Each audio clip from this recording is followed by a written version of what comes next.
Hi student, welcome to my channel. I am Shivam. तो देखो, हम कर रहे थे एक्सरसाइज 5.2 और उसके कर लिए थे हमने क्वेश्चन नंबर 1 से लेकर 12 तक। ठीक है, उन वीडियोस के लिंक भी डिस्क्रिप्शन में है, अगर आपने नहीं देखे हैं तो जाकर देख सकते हैं। और इस एक्सरसाइज में अब हमारे पास नेक्स्ट देखते हैं क्वेश्चन नंबर 13। तो क्वेश्चन नंबर 13 में देखो क्या बोला हुआ है, how many 3 digit number are divisible by 7। कि जितने भी 3 डिजिट के नंबर हैं, ठीक है, उसमें से कुछ नंबर ऐसे होंगे जो 7 से डिवाइड होंगे। तो हमें बताना है कि ये कौन कौन से नंबर उसमें डिवाइड होते हैं और कौन कौन से नंबर डिवाइड नहीं होते हैं। लेकिन इस क्वेश्चन को करने से पहले देखो, अगर मैं आपको थोड़ा सा याद करवाऊं तो इस एक्सरसाइज में हमने बताया था कि इस पूरी की पूरी एक्सरसाइज में एक ही फॉर्मूला लग रहा है हमारे पास, वो है एपी की एनएफ टर्म या जनरल टर्म का formula, that is A N is equal to A plus N minus 1 into D, जहाँ पे ए क्या है हमारे पास फर्स्ट टर्म है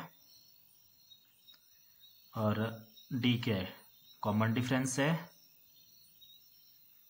और उसके बाद एन क्या है नंबर ऑफ टर्म है, और ये एन क्या है जनरल टर्म या एनएफ टर्म है। तो इसी फॉर्मूले का यूज करके हमारे सारे के सारे क्वेश्चन हो रहे थे। तो चलिए देखते हैं अब 13 क्वेश्चन में क्या बोला है। पहले तो देखो, इसकी एक एपी बनानी पड़ेगी हमें, क्योंकि एपी दी नहीं हुई है। यहाँ पे बोला हुआ है how many 3 digit number are divisible by 7। ठीक है, तो सबसे पहले तो देखो 3 digit number which are divisible by 7 are। अब वो कौन कौन से नंबर होंगे हमारे पास। सबसे पहले तो देखो 3 डिजिट के नंबर क्या होते हैं हमारे पास।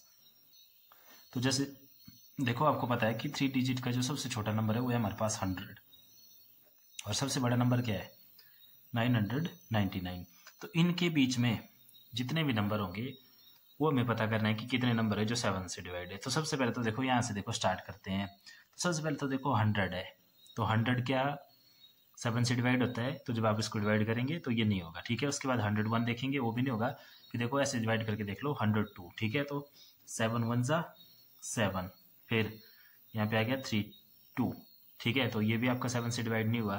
फिर उसके बाद कंप्लीट डिवाइड होना चाहिए, जैसे यहाँ 7 4 जा 28 हो जाएगा, फिर नीचे 4 आपका रह जाएगा। उसके बाद देखेंगे 103, तो 103 भी नहीं होगा। उसके बाद देखेंगे 104, तो 104 को डिवाइड कर लो, तो देखो 7 1 जा 7 3 34, दोबारा नहीं हुआ। फिर 105 को देखो 7 1 जा 7 3 5, और फिर कितना हो गया 7 5 जा 35। तो इसका मतलब है वो पहला नंबर जो 7 से डिवाइड होगा वो क्या है हमारे पास 100 और 99 के बीच में, वो पहला नंबर है हमारे पास 105। तो पहला नंबर आ गया हमारे पास 105। अब नेक्स्ट कौन आ जाएगा, अब 7 से डिवाइड कर रहे हैं, तो मतलब अगर 105 फर्स्ट नंबर है तो सेकंड क्या हो जाएगा 105 प्लस 7, फिर नेक्स्ट क्या हो जाएगा जो नंबर आएगा प्लस 7 7 करके ऐसे आगे को निकाल सकते हैं ना। तो नेक्स्ट क्या आ गया देखो 105, तो नेक्स्ट आ जाएगा हमारे पास 112, नेक्स्ट क्या आ जाएगा 119, इस तरह से चलेगा ये। और देखो लास्ट कहाँ तक का, अब चेक कहाँ तक करना है, चेक करने है हमने सिर्फ 999 तक ही। इससे बड़े नंबर नहीं हमने कोई भी लेना है, क्योंकि इससे बड़े नंबर होते हैं 4 डिजिट के, और 4 डिजिट के हम नहीं ले सकते क्योंकि हमें बोला है सिर्फ 3 डिजिट के ही।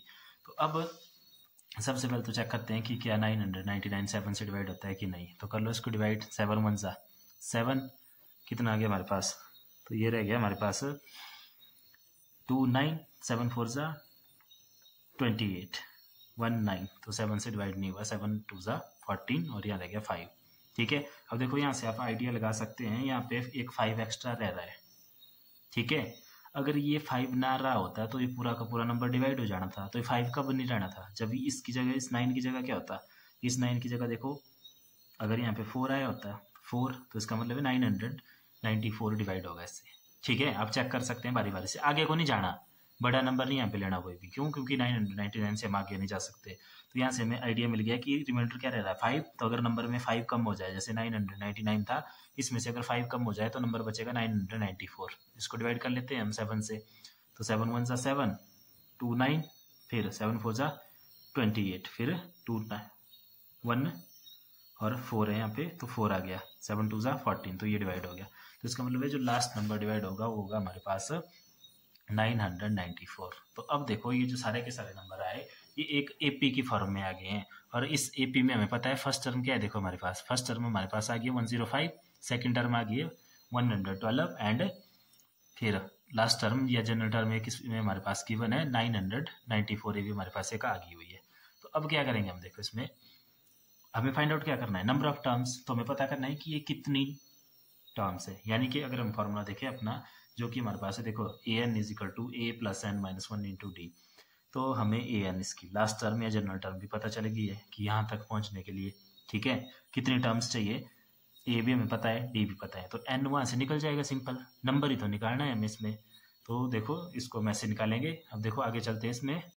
तो अब देखो ये ए पी आ गया हमारे पास, इसमें लिखेंगे हम, देखो हेयर ए कितना है हमारे पास 105 है और सेकंड टर्म 112 है, तो डी कितना आ जाएगा A2 माइनस ए कितना आ गया 112 माइनस 105 आ गया हमारे पास सिंपल 7, और ए एन हमें पता है देखो कितना है 994।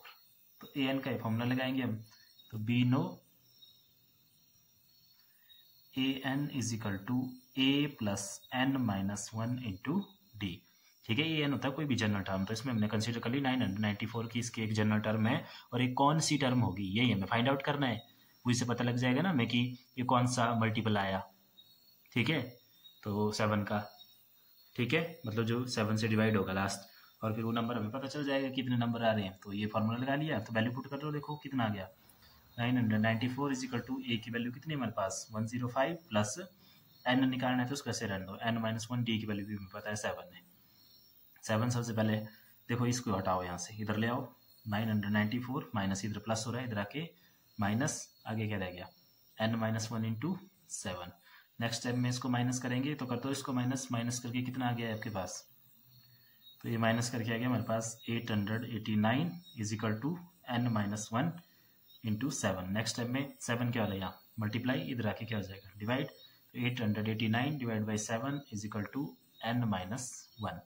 कर दो इसको डिवाइड, यहाँ देखो 7 1 ज़ा 7 कैरी 1 आगे बन गया 18, फिर 7 2 ज़ा 14 कैरी 4 यहाँ बन गया 49, 7 7 ज़ा 49, रह गया 127 is equal to N minus one. अब हमें एन की वैल्यू निकालनी है, तो एन कितना हो जाएगा हमारे पास, n is equal to 127, 1 minus हो रहा है, ये आ जाएगा प्लस, तो एन इज इक्वल टू 128। तो ये आ गया हमारे पास आंसर।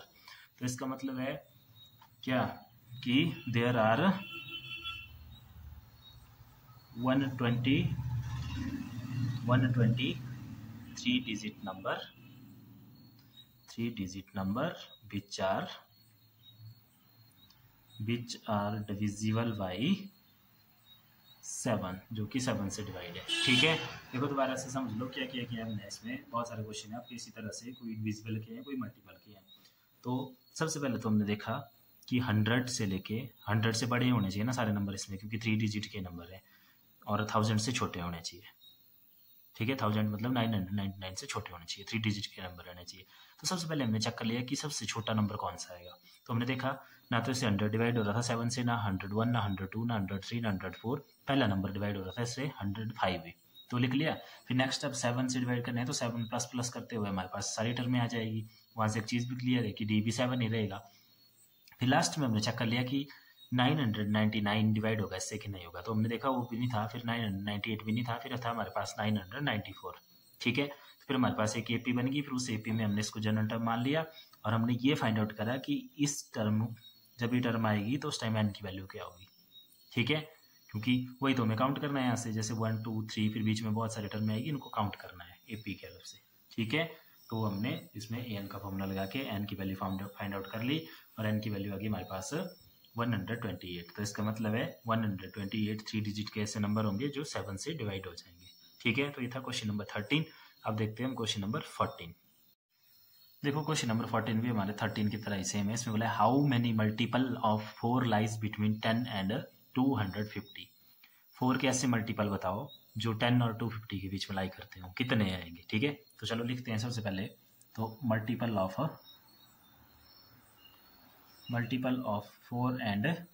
4 बिटवीन 10 एंड 250, ठीक है। तो कौन कौन से है देखो, सबसे पहले 10 से स्टार्ट करना ना, 10 से बड़े होने चाहिए, तो 10 से बड़ा पहला नंबर आया 11, तो 11 देखो 4 के टेबल में नहीं आता, 11 के बाद आएगा 12, तो फर्स्ट आएगा 12 के बाद क्या आएगा 4 प्लस कर देंगे इसमें 16, फिर क्या आएगा 20, फिर क्या आएगा 24, और लास्ट कहाँ तक देखना है 250 तक देखना है। तो सबसे पहले तो देखो 250 से पहले बिटवीन है ना, तो 250 से पहले होता है 249। तो 249 को देख लेते हैं डिवाइड करके। 4 6 जा 24, 9, 4 2 जा 8, 1 रह रहा है हमारे पास रिमाइंडर। तो 1 रिमाइंडर रह रहा है, इसका मतलब 1 कम करना पड़ेगा इससे। तो 248 ऐसा नंबर होगा जो 4 से डिवाइड हो जाएगा। देखो 6 से आ गया ये, और 8, 4 2 जा 8। तो इसका मतलब है कौन सा नंबर होगा, तो जो लास्ट सबसे बड़ा नंबर आएगा इसमें वो आएगा 248। तो देखो दोबारा एक एपी बनेगी। ठीक है, इसमें लिख भी सकते हैं हम लोग, पिछले क्वेश्चन में भी लिख सकते थे कि this is an AP, this is in the form of AP. तो एपी है, ठीक है। चलिए लिखते हैं क्या क्या है यहाँ पे। Here A is equal to 12 है, A2 कितना है, A2 हमारे पास 16 है इसमें, और A3 की जरूरत नहीं है। और AN देखो दोबारा इसको जनरल टर्म मान लेंगे 248, क्योंकि हमें वही पता करना है ना कि 12 से लेके 248 तक ये कितनी टर्म्स होगी, यानी कि n फाइंड आउट करना है, नंबर ऑफ टर्म्स। ठीक है, तो ये आ गई हमारे पास जनरल टर्म या nth टर्म।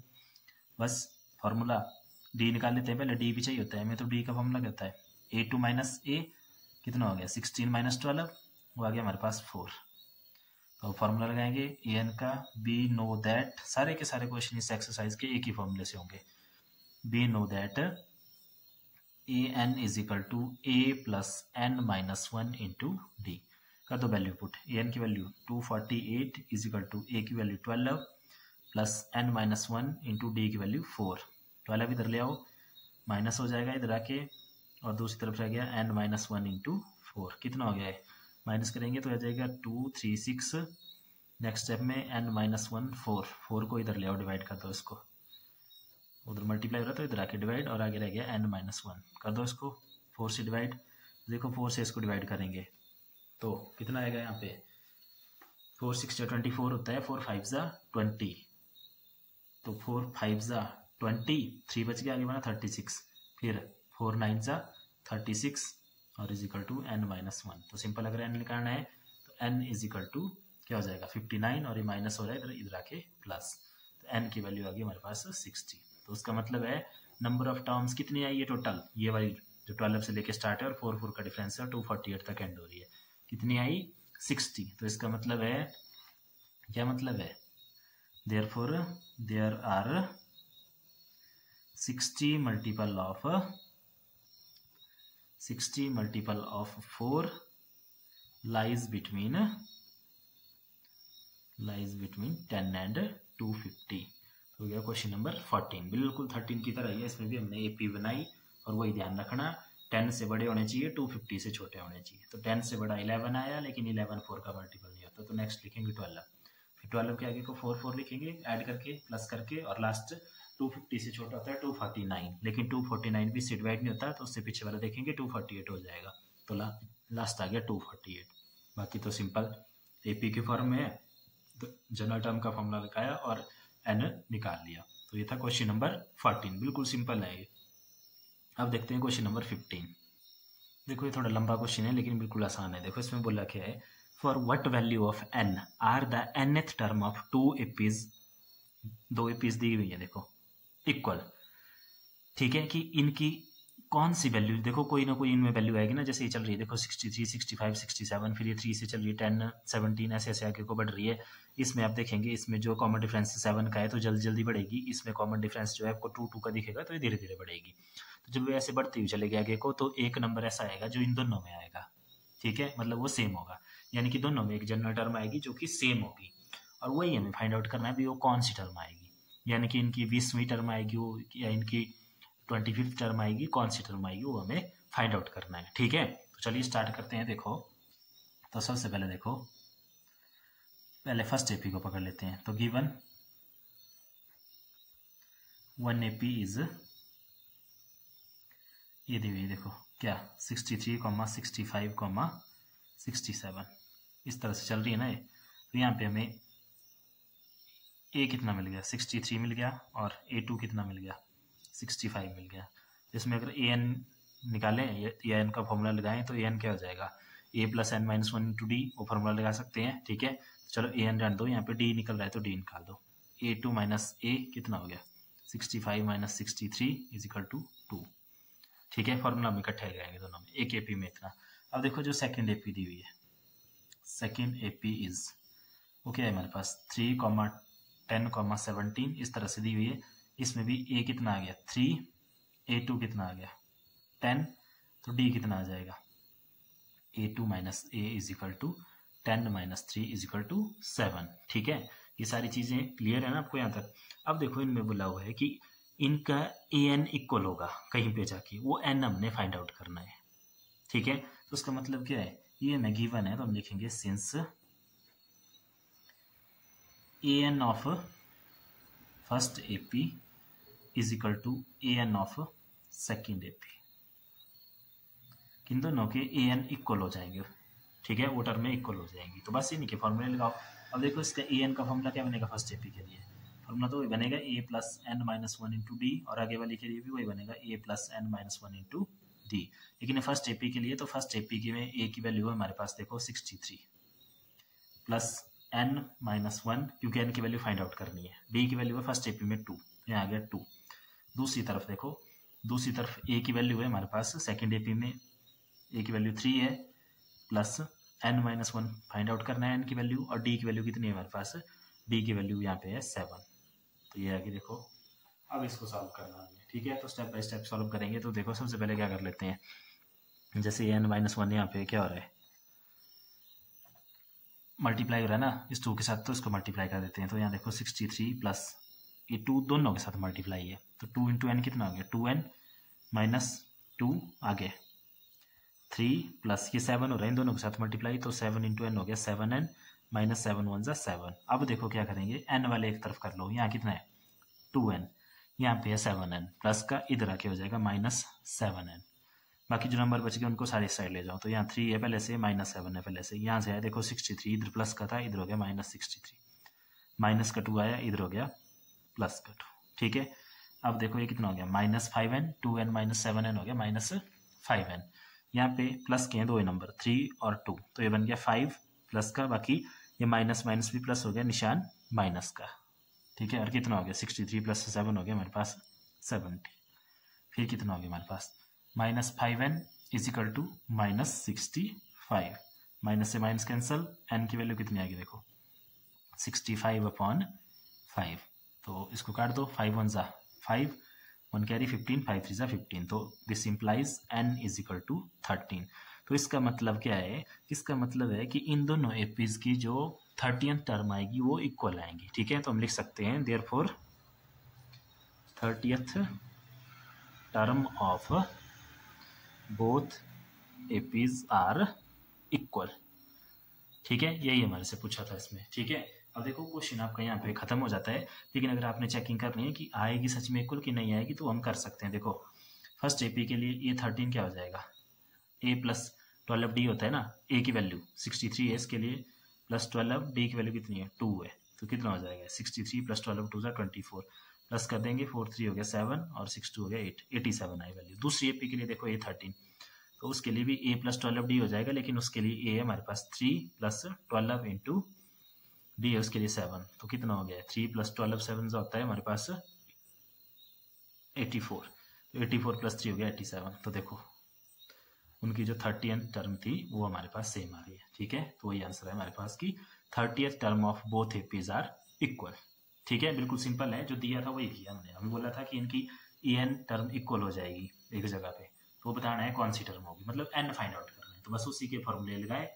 ठीक है, फर्स्ट एपी के लिए जो जो दी थी कंडीशन वो लगाई, सेकंड के लिए जो जो वैल्यू दी थी वो लगाई, और हमारे पास एन की वैल्यू आ गई। तो ये था क्वेश्चन नंबर 15। अब देखते हैं क्वेश्चन नंबर 16। क्वेश्चन नंबर 16 भी बिल्कुल इजी है। Determine the AP whose third term is 16 and seventh term exceed the fifth term by 12। तो जो पहले दिया हो उसको लिखते हैं। ठीक है, तो solution given whose third term is 16, third term दी हुई है, A3 कितना दिया हुआ है 16 दिया हुआ है। ठीक है, अब जो हमें मिल रहा है उसकी हम साथ के साथ इक्वेशन जो बना लेते हैं। ये चलो पहले गिवन लिख लेते हैं, साथ में दिया है and seventh term exceed the fifth term by 12। और जो इसकी 7 टर्म है ना, ये 7 वो क्या कर रही है, जो इसकी फिफ्थ टर्म है उससे कितनी ज्यादा है, वो 12 ज्यादा है। एक्सीड का मतलब होता है आगे बढ़ना, तो फिफ्थ टर्म से 12 ज्यादा है वो, तो ये कंडीशन दी हुई है यहाँ पे। ठीक है, और कुछ नहीं दिया हुआ है, और हमें बोला क्या हुआ इसके डिटरमिन द एपी, वो एपी हमें फाइंड आउट करनी है, यानी कि उसकी 2-3 टर्म में फाइंड आउट करनी है। ठीक है, तो चलिए हमारा काम कंप्लीट है, जितना दिया हुआ है वो लिख लिया। अब क्वेश्चन सॉल्व है। कैसे, देखो A3, ये दोबारा लिख लेते हैं, ये गिवन है ना हमें। देखो ऐसे क्वेश्चन बनाएंगे, A3 इज इक्वल टू 16। ये क्या इंप्लाइज कर रहा है, A3 की वैल्यू क्या होती है, A plus 2D is equal to 16। Equation number 1 दे दो इसको। कहाँ से आई, वही फॉर्मूला लगा, कौन सा, AN का। AN is equal to A plus N minus 1 into D। तो अगर A3 निकाल रहे हैं तो A3 का फॉर्मूला क्या होता है, देखो A प्लस 3 माइनस 1 हो गया 2D, तो वो लगा लिया हमने डायरेक्ट। ठीक है, दूसरी इक्वेशन की बने हमें, देखो A7 is equal to A5 plus 12।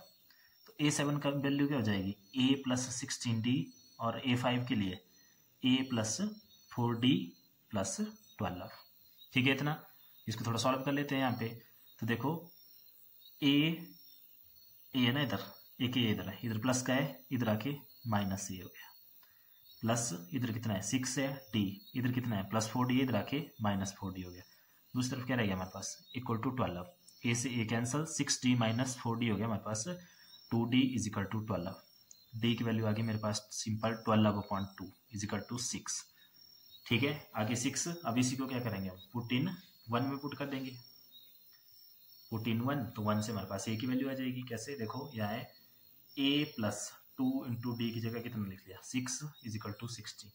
ये क्या हो गया हमारे पास, A plus 2 6 12 is equal to 16। तो A की वैल्यू आ गई मेरे पास 16 माइनस 12, A आ गया सिंपल 4। तो अब A की वैल्यू 4 आ गई है और D की वैल्यू कितनी आ गई है, 6 आ गई है। तो अब जो भी टर्म निकालनी है वो निकाल लो।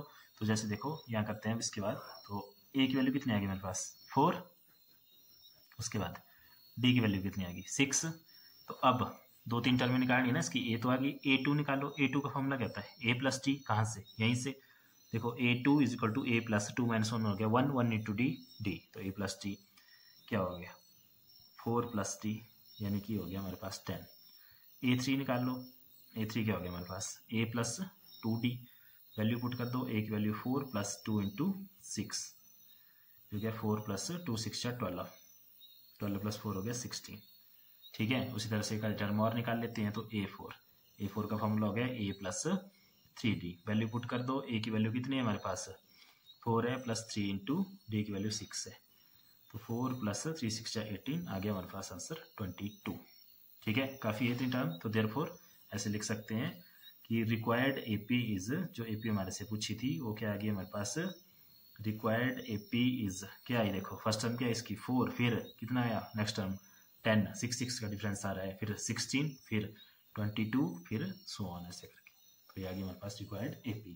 बिल्कुल सिंपल क्वेश्चन है, इसके पूरी की पूरी एक्सरसाइज में एक ही फॉर्मूला लग रहा है। ठीक है, AN वाला ही जनरल टर्म का ही। तो जो दिया होता है सबसे पहले वो लिख लेना और बस उसमें वैल्यू पुट कर देनी, और जो फाइंड आउट करने को बोला होगा वो अपने आप आ जाएगा। ठीक है, तो ये था क्वेश्चन नंबर 16। अब देखते हैं क्वेश्चन नंबर 17। अब देखो क्वेश्चन नंबर 17 थोड़ा सा घुमा के क्वेश्चन पूछा है, find the 20th term from the last term of AP। 20th term निकालनी है, लेकिन कहाँ से, लास्ट से स्टार्ट करना। जैसे लिखा है ना लास्ट यहाँ पे, इससे पीछे को चलना। जैसे इसको 1 मानना, फिर 2, फिर 3, फिर 4, फिर 5, फिर जो 20 आएगा उसकी वैल्यू फाइंड आउट करनी है, ये बोला हुआ इस क्वेश्चन में। ठीक है, तो देखो हम क्या करेंगे सॉल्यूशन में सबसे पहले गिवन AP को लिखते हैं। गिवन AP इज क्या है 3, 8, 13, 253। अब जब लास्ट से बात हो रही है तो हम क्या करते हैं, सो ऑन टू करके ऐसे 253, हम क्या करते हैं इस AP को रिवर्स जो कर देते हैं इसको। ठीक है, तो इन रिवर्स ऑर्डर में लिखते हो इस AP को, तो क्या आ जाएगा 253। ठीक है, और ऐसे कहीं पे जाके क्या होगा, देखो अब देखो यहाँ पे ध्यान रखो, यहाँ से अगर हमें एक टर्म और निकालनी है, तो यहाँ पे A कितना है 3 है, A2 कितना है 8 है, या ऐसे लिख लो यहाँ पे देखो A कितना है 3, A2 कितना है हमारे पास 8, तो D कितना आ गया हमारे पास A2 माइनस A वो आ गया 8 माइनस 3 दैट इज 5, तो D 5 है। ठीक है, तो रिवर्स ऑर्डर में जैसे इस साइड को प्लस हो रहा है, रिवर्स ऑर्डर में क्या होगा माइनस होगा। तो अगर इससे पीछे वाले टर्म निकालें तो इससे 5 कम आएगी, तो इससे 5 कम आएगी, वो कितना आएगी 248, और नेक्स्ट कितनी आएगी 243, और लास्ट में पहुंचते कहाँ पहुंचेंगे, देखो यहाँ पहुंचेंगे 3 पे। ठीक है, रिवर्स से हम इसलिए कर रहे हैं क्योंकि हमें निकालनी है लास्ट से 20th टर्म। तो फिर हमने इसको फर्स्ट टर्म मान लिया। अब फर्स्ट टर्म अब A20 का फॉर्मूला डायरेक्ट लग जाएगा। अगर आपको ऐसे चलना था तो ऐसे फिर हमें पता करना पड़ना था कि वो कौन सी टर्म होगी। तो उसके लिए पहले हमें क्या पता करना पड़ना, पहले हमें ये पता करना पड़ना यहाँ पे an का फॉर्मूला लगा के ये निकालना पड़ना कि इसके लिए n क्या आएगा। फिर जैसे मान लो इसके लिए n आ गया 70, तो 70 से 20 कम करके हम पीछे निकाल सकते थे उसको भी। पर उसलिए हमने इसको क्या किया, इस AP को रिवर्स कर दिया। फिर रिवर्स करके हमने इसको फर्स्ट टर्म बना दिया, इसको सेकंड टर्म, इसको थर्ड टर्म, और ऐसे करके हम सिंपल अब 20th टर्म निकाल सकते हैं। ठीक है, तो अब देखो यहाँ क्या आ गया हमारे पास, A कितना आ गया 253, A2 कितना आ गया 248, D तो दोबारा वही रहा ना कितना 253 माइनस 248 इजिकल टू 5। ठीक है, या उल्टा करके आए, सॉरी उल्टा करके आएगा -5 आएगा, यहाँ पे गलत कर रहे हैं। D क्या आएगा हमारे पास, देखो A2 minus A 248 minus 253 that is -5।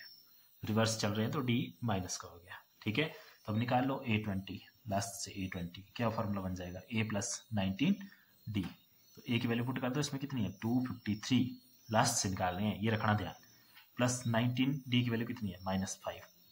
तो 253 प्लस माइनस माइनस 19 5 ज़ा 95, तो कर लो इसको माइनस, होगी A20 की वैल्यू, तो ये माइनस करके आ गया हमारे पास 158। तो फिर लास्ट में हम आंसर लिख लेंगे कि जो पूछा था, therefore 20th term from the last term is 158। ठीक है, देखो इसको एक बार ध्यान से समझ लो क्या किया। पहले हमने उस AP को रिवर्स करा। रिवर्स क्यों करा, क्योंकि हमें निकालनी थी लास्ट से, डायरेक्ट नहीं हम निकाल सकते थे। डायरेक्ट क्यों, क्योंकि अगर बताया होता ना हमें कि लास्ट टर्म ये है, इसकी काउंटिंग बताई होती, इसका नंबर बताया होता तब तो ठीक है। अभी हमें नंबर नहीं बताया हुआ है। ठीक है, तो तब हमने इसको रिवर्स कर लिया। फिर रिवर्स करने के बाद हमने 20th टर्म निकाल ली। अगर ऐसे नहीं करेंगे दूसरे तरीके से भी हो जाएगा, लेकिन उसके लिए हमें सबसे पहले ये n फाइंड आउट करना पड़ेगा।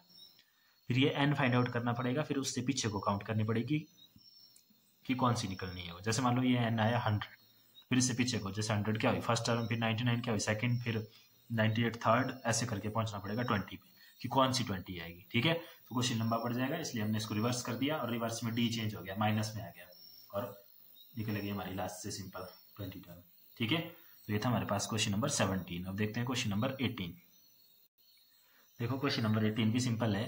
इसमें बोला है the sum of 4th and 8th term of AP is 24।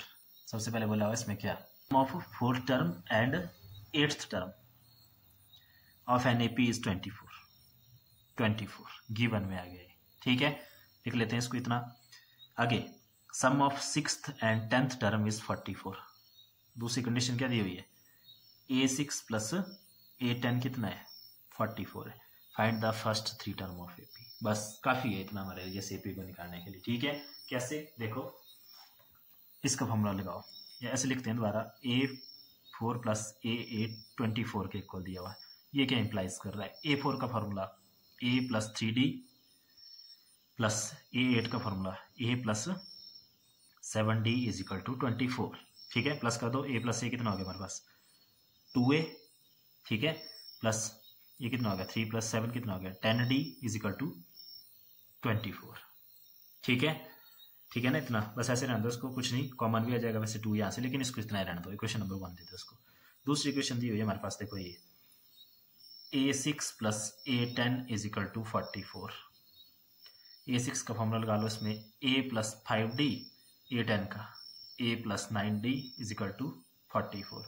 इसको भी कर लो इकट्ठा, तो यहाँ से क्या आ गया हमारे पास, देखो A प्लस ये हो गया 2A, 9 प्लस 5 हो गया 14D is equal to 44। Equation number 2। अब देखो इक्वेशन नंबर 1 और 2 में दो इक्वेशन हैं, 2 वेरिएबल हैं A और D। तो A और D की वैल्यू फाइंड आउट करनी है ना। फिर अगर A और D की वैल्यू आ गई तो हम first term, second term, third term आसानी से निकाल लेंगे। तो 2 इक्वेशनें चाहिए होती है इसमें हमारे पास, तो 2 इक्वेशनें भी आ गई है। अब क्या कर देते हैं इनमें, देखो एलिमिनेशन मेथड जो लगा देते हैं इसमें, तो इक्वेशन 2 माइनस इक्वेशन 1 कर देते हैं यहाँ। तो लिखो equation 2A plus 14D is equal to 44, और इक्वेशन 1 क्या है ये देखो यहाँ 2A plus 10D is equal to 24। Minus कर रहे हैं तो साइन चेंज हो जाएंगे, तो प्लस का होता है वो माइनस में हो जाता है। जैसे ये 2A प्लस का है तो माइनस, ये भी प्लस का है तो माइनस, 2A से 2A कैंसिल, 14 माइनस 10 कितना हो गया 4D। ये देखो 4 माइनस 4 0, 4 माइनस 2 2, तो कितनी आ गई डी की वैल्यू हमारे पास, डी इज इक्वल टू 20/4 और डी आ गया सिंपल 4 5 जा 25। ठीक है, अब डी 5 आ,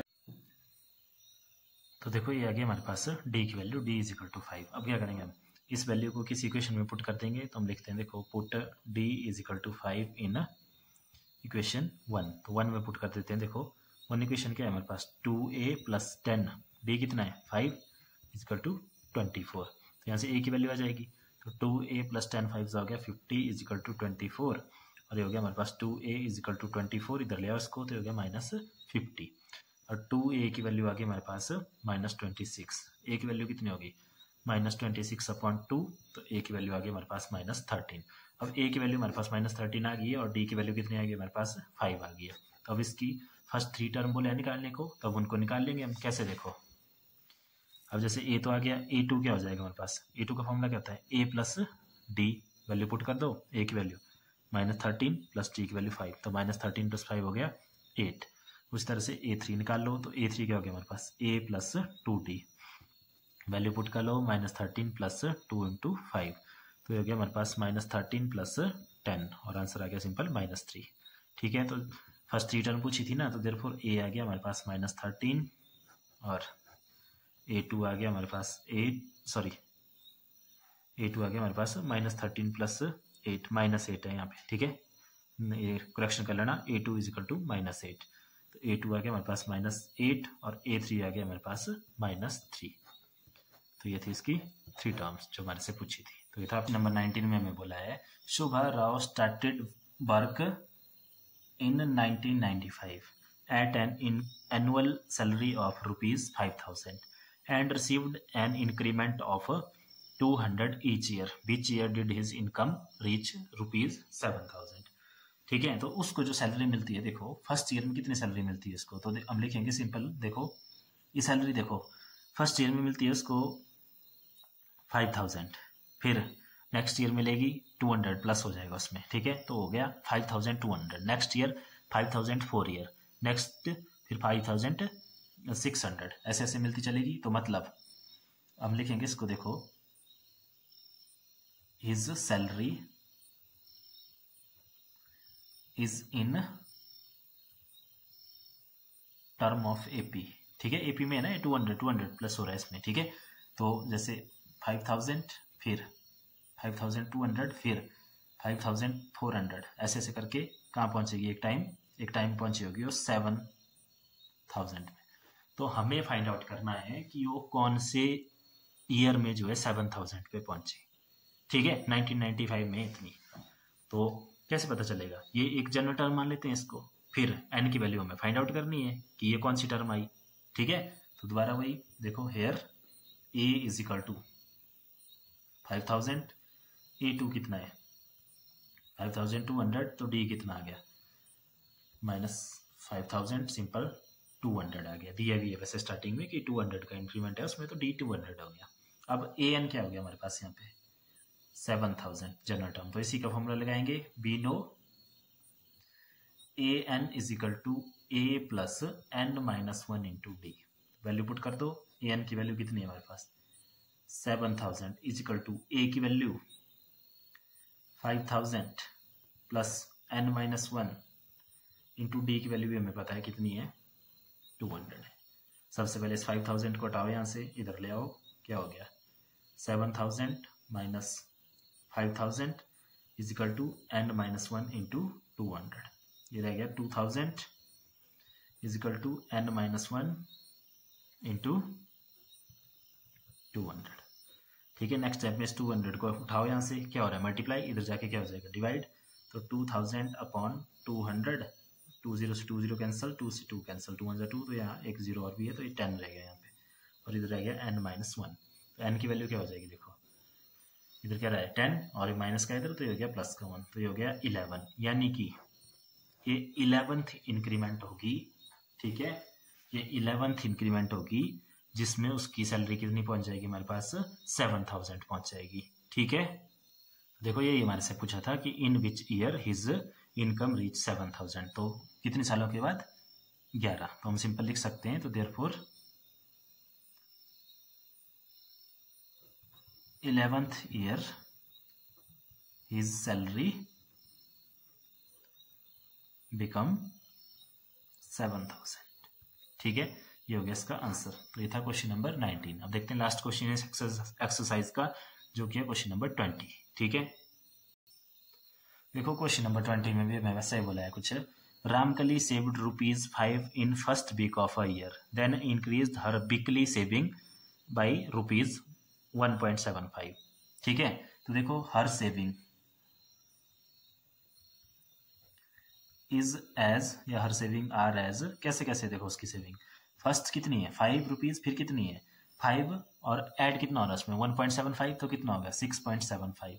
इसी तरह से चलती रहेगी ना। और देखो एक टाइम आएगा कि कितनी पहुंच जाएगी, वो दिया हुआ है यहाँ पे 20.75। ठीक है, तो वही बोला है कि कौन से हफ्ते में इतनी पहुंचेगी। अब फर्स्ट वीक में ये है, सेकंड वीक में ये होगी, थर्ड वीक में कुछ और होगी, फोर्थ वीक में कुछ और होगी। ऐसे ऐसे करते करते एक वीक ऐसा आएगा कि उसमें उसकी सेविंग यहाँ तक पहुंच जाएगी। तो यही हमें फाइंड आउट करना है। तो मतलब ये कौन सी सेविंग आई, क्या फाइंड आउट करना है, एन। ठीक है, आइडिया हो गया ना। तो दोबारा लिखो यहाँ पे, देखो हेयर ए कितना हो गया 5, A2 कितना हो गया हमारे पास 6.75, तो डी कितना हो जाएगा हमारे पास A2 minus A, that is 6.75 minus 5 और सिंपल 1.75। ठीक है, ये हो गया हमारे पास डी। और ए एन क्या हो गया हमारे पास, यहाँ पे एक जनरल टर्म दी हुई है 20.75 और एन हमें फाइंड आउट करना है। तो बस इसी का फॉर्मूला लगाएंगे हम। बी नो, क्या फॉर्मूला होता है एन का, a N is equal to A plus N minus 1 into D. ठीक है, ए एन कितना है हमारे पास दिया हुआ 20.75 इज इक्वल टू ए की वैल्यू कितनी हमारे पास दी हुई 5 प्लस एन फाइंड आउट करना है, -1 ऐसे रहने दो उसको। डी की वैल्यू कितनी दी हुई हमारे पास 1.75। अब देखो यहाँ पे एक चीज का ध्यान रखना, मैंने आपको पहले भी बताया था, ये हमने जितने भी क्वेश्चन किए, जो भी यहाँ पे डी की वैल्यू दी होती है ना, हम उसको अंदर मल्टीप्लाई नहीं करते हैं। मल्टीप्लाई करेंगे तो लंबा चला जाएगा क्वेश्चन, लंबा क्या चला जाएगा मतलब एक स्टेप और एक्स्ट्रा हो जाएगा उसमें। पहले n से मल्टीप्लाई हो जाएगा, फिर -1 से। हमने क्या करना, पहले इसको यहाँ से हटाते हैं, फिर नेक्स्ट स्टेप में इसको यहाँ से हटा देते हैं सिंपल, क्योंकि अभी देखो पूरे ब्रैकेट के साथ मल्टीप्लाई हो रहा है, फिर ये दूसरी तरफ जाकर डिवाइड हो जाएगा। लेकिन हटेगा कब, जब ये 5 पहले हटेगा। ठीक है, तो सबसे पहले तो इस 5 को यहाँ से हटाते हैं। तो देखो यहाँ कितना हो गया 20.75 minus 5 is equal to n-1 into 1.75। ठीक है, अब देखो यहाँ इसको माइनस कर दो, तो ये कितना आ जाएगा 15.75 इज इक्वल टू n-1। अब नेक्स्ट टाइम में इसको हम यहाँ से इसको हटा देंगे, तो यह आ जाएगा हमारे पास 15.75 divided by 1.75 is equal to n-1। ठीक है, अब देखो इसमें कंफ्यूज नहीं होना। अगर आप ज़्यादा कंफ्यूज हो रहे हैं तो पहले इन पॉइंट्स को जो हटा दो। तो इसको क्या लिख सकता हूँ मैं 15,575, यहाँ से मैंने पॉइंट्स हटाया 2 प्लेसेस से, तो नीचे लगी 2 0 मल्टीप्लाई बाई, देखो यहाँ 1.75 है, तो इसको इसका पॉइंट हटा दिया। ठीक है, सिंपल लिखा है 175, पॉइंट नहीं है यहाँ पे, तो उसके लिए ऊपर चला जाएगा 100, नीचे आएगा, नीचे से ऊपर चला गया 100 से 100 कैंसिल। अब इससे इसको डिवाइड कर दो। ठीक है, डिवाइड कैसे दिख रहा है ना, 5 से काट देते हैं इसको पहले। 5 3 15, 2 बच गया, 25 बना आगे, 5 5 25, इसको भी काटो 5 से, 5 3 15, फिर 5 1 5 बच गया 2, 25, 5 5 25। तो दूसरी तरफ क्या है n-1 ही है, तो देखो यहाँ लिख लेते हैं, यहाँ क्या रहेगा हमारे पास 315 upon 35 is equal to n-1। अब इसको दोबारा काट दो 5 से, 5 7 35, 5 6 30, 1 कैरी, 5 3 15, अब 7 9 63, तो आंसर आ गया हमारे पास n9 is equal to n-1। तो n की वैल्यू कितनी आ गई n+1, तो n इज इक्वल टू 10। ठीक है, तो यानी कि मतलब क्या हुआ इसका 10th वीक में उसकी जो सेविंग है वो कहाँ पहुंच जाएगी 20.75 में। ठीक है, तो लिख सकते हैं हम therefore in 10th week her saving is 20.75। तो ये थे इस एक्सरसाइज के क्वेश्चन जो हमने किए आज 13 से लेकर 20 तक। और इससे पहले वाली वीडियो में 2 वीडियोस में हमने इसकी पूरी एक्सरसाइज कंप्लीट कर ली है, तो उनके लिंक भी डिस्क्रिप्शन में है, तो अगर आपने नहीं देखे हैं तो उनको जाके भी देख लें। और एक और वीडियो है डिस्क्रिप्शन में इंट्रोडक्शन करके, वो एपी का उसमें इंट्रोडक्शन है, उसमें मैंने ये पूरा आपको डिटेल में समझाया है कि ये फॉर्मूला कहाँ से आया है, an is equal to a plus n-1, और कैसे कैसे आपने इसको लगाना है। तो ठीक है, तो अगर जिसने वो वीडियो नहीं देखी है वो उसको जाके भी जरूर देखें, फिर ये क्वेश्चन बिल्कुल आसान हो जाते हैं अगर आपने वो इंट्रोडक्शन वाली वीडियो एक बार देख ली तो। ठीक है, तो आज के लिए इतना ही, बाकी नेक्स्ट वीडियो में देखेंगे हम 5.3। Thank you.